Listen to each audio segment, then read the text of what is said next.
kali terulang ada yang kabur dari diskusi karena dia ngomong dengan fakta yang salah. Jadi ya yang sering terjadi memang seperti itu ya. Kalau orang yang anti minyak goreng kemudian koar-koar itu sering kabur kalau diklarifikasi, diminta informasi. Yang ngomong mesinnya rusak pun ya seringnya kabur.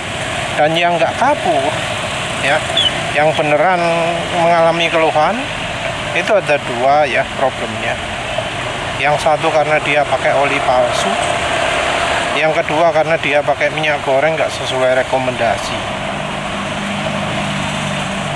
Jadi kalau pakai minyak goreng nggak sesuai rekomendasi ya memang minyak goreng yang nggak rekomendasi itu resiko bikin slip kopling, bikin rembes, kerak banyak, mesin ngelidik.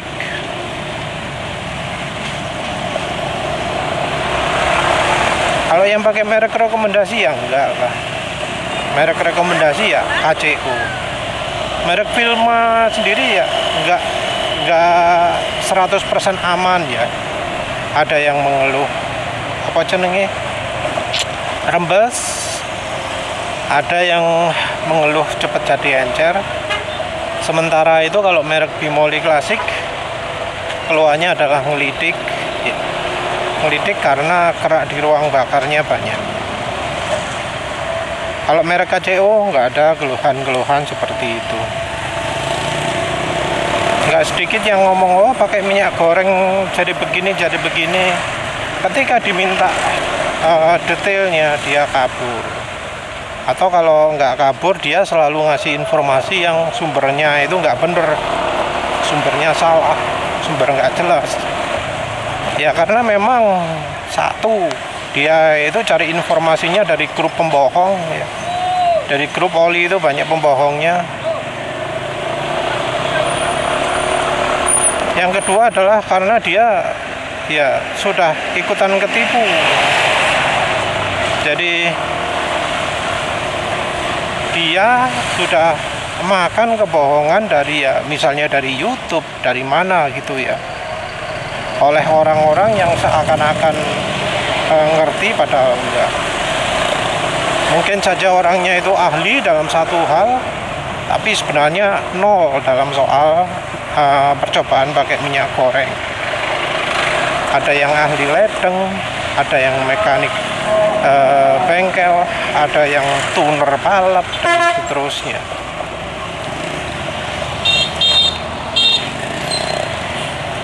Orang juga kadang pakai sumber dari majalah, dari berita online ya. Ada Detik, ada Grid Auto, ada AutoZone, macam-macam lah ya.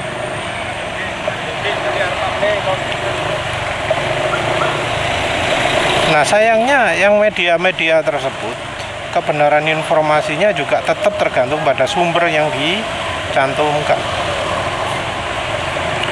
Kalau sumbernya informasinya salah ya salah.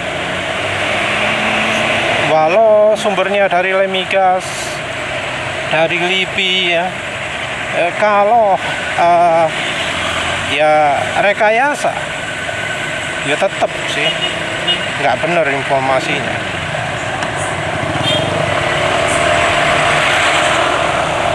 Dan orang-orang nggak bisa membedakan itu karena kebanyakan itu orang yang ya anti minyak goreng itu adalah orang-orang yang senangnya cari hiburan dari mengolok-olok, dari menghina gitu ya.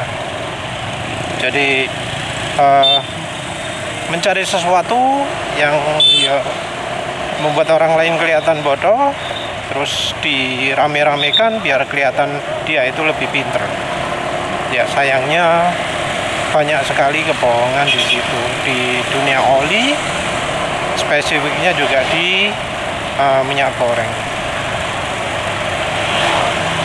Ya sayangnya budaya orang Indonesia itu membeu orang lain ya.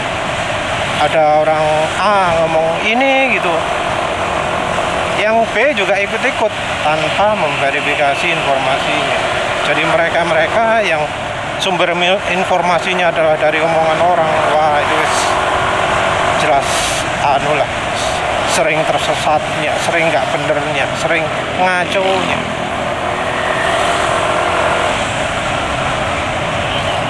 Kita tahu bahwa ya yang klaim, yang ngomong itu adalah orang yang nggak ngerti apa-apa. Itu kalau dia kemudian ngomong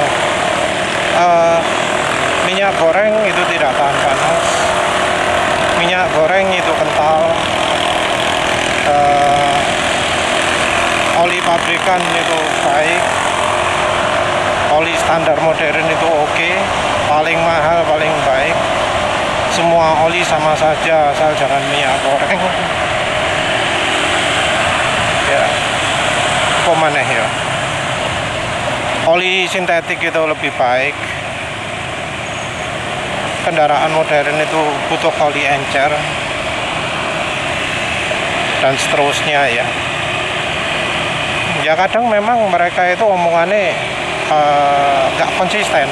Contoh, ketika ada orang yang ngomong minyak goreng nggak tahan panas, ketika disuguhi data bahwa oh minyak goreng itu tahan panas, pasti ditolak.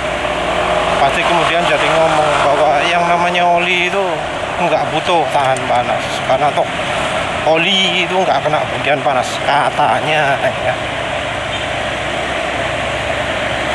Jadi kalau belum pernah sama sekali lihat uji panggang oli, maka ya seringnya orangnya itu akan ngomong minyak goreng itu nggak tahan panas. Tapi begitu sudah lihat uji panggang oli, dia akan memunculkan teori baru lain, yaitu oh oli itu nggak panas, nggak kena panas mesin. Nah sayangnya generasi muda sekarang itu nggak tahu ya bahwa yang namanya oli itu bakal lewat bagian-bagian yang sangat panas, seperti misalnya belakang permukaan piston, dinding silinder, silinder head, dan seterusnya. Yang namanya valve itu kan kena apinya langsung ya, dan valve itu kena oli juga, noken as itu kan bertemu langsung dengan valve ya. Nah oli kan kena valve, kalau kena valve kan artinya kena panas juga. Belakang silinder itu kan panas.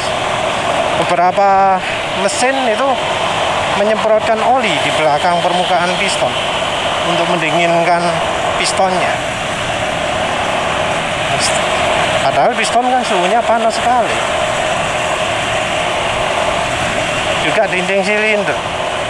Jadi ketika ngomong di mesin nggak ada bagian panas, nah itu jelas bahwa dia itu termasuk generasi muda yang nggak ngerti apa-apa soal mesin. Ya kebanyakan orang kaburnya itu ya. Yang pertama ketika ngomong minyak goreng nggak tahan panas, kabur setelah lihat ada uji pemanasan minyak goreng. Terus yang kedua yang protes uji pemanasan, kabur setelah nggak bisa debat bahwa di ruang bakar di mesin itu ada ruang bakarnya.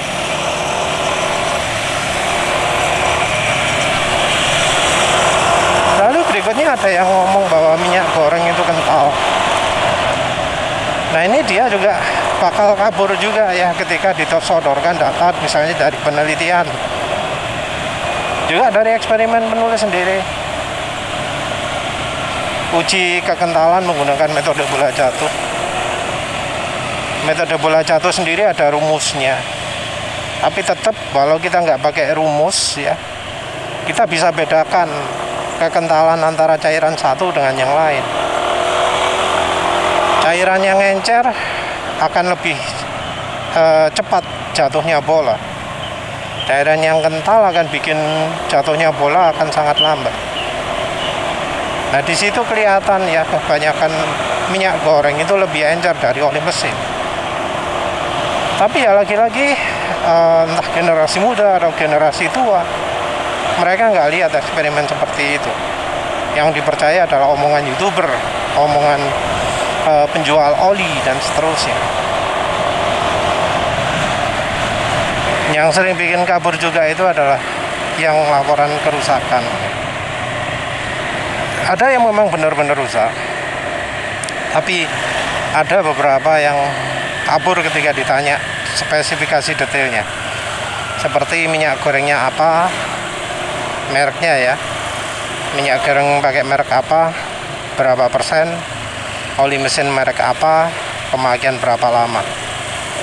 Nah, yang beneran ya, yang beneran rusak ya, itu karena biasanya karena ganti olinya nggak diperhitungkan, berapa kilometernya nggak diperhitungkan, mesin sudah dirusak oleh oli sebelumnya, makin diperparah lagi dengan pakai minyak goreng dan nggak dimonitor kemampuan olinya. Beberapa juga bisa aja karena minyak goreng kan pelarutannya kuat, jadi ketika sebelum pakai minyak goreng, mesin itu banyak keraknya, tapi suara mesin halus karena yang bikin longgarnya itu kena ketutupan, keganjel sama keraknya. Begitu kerak mesin dibersihkan, ya langsung mesin jadi sangat kasar suaranya. Nah, untuk yang mereka yang mengikuti petunjuk, jadi ganti olinya pun diperhatikan, nggak pakai acuan kilometer, tapi pakai acuan entah suara mesin, RPM mesin cepat turun, performa, warna oli dan seterusnya. Itu biasanya laporan bahwa di pemakaian pertama itu kasar, tapi di pemakaian berikutnya atau ya minim sampai 200 km jadi lebih halus. Jadi cukup banyak yang laporan setelah pemakaian 200 km jadi halus. Sebelumnya kasar, tapi setelah 200 km jadi halus. Tapi ini juga dengan catatan bahwa oli mesin yang dipakai itu asli ya. Karena nggak sedikit yang pakai olinya oli palsu, sayangnya begitu. Karena ya oli meseran itu palsunya sangat banyak sekali. Oh iya, beberapa YouTuber itu mengklaim bahwa ketika pakai campur minyak goreng, suara mesin akan langsung jadi kasar. Nah, ini jelas adalah orang-orang yang nggak pernah coba minyak goreng ya. Karena bahkan minyak goreng yang nggak rekomendasi ya, kalau pertama pakai, itu pasti jadi lebih halus. Walau itu nggak rekomendasi. Karena memang yang bikin nggak rekomendasi bukan soal suara mesin nggak jadi halus gitu ya, tapi faktor lain, faktor rembes, faktor kerak, faktor ngelidik, faktor oli jadi cepat encer. Minyak goreng rekomendasi itu ada karena ya setelah dicampuri minyak goreng, suara mesin jadi lebih halus, oli juga lebih awet, nggak cepet hitam, nggak cepet menguap, halusnya bisa lama, jadi dipakai kencang pun tetap halus. Ya memang ada oli-oli yang tanpa minyak goreng pun oke. Tapi sayangnya sekarang kebanyakan oli sudah sangat turun kemampuannya, sehingga dicampuri minyak goreng jadi jauh lebih layak pakai lah. Sayangnya perkembangan oli sekarang seperti itu. Ya wes, itu saja. Terima kasih sudah menonton. Assalamualaikum warahmatullahi wabarakatuh.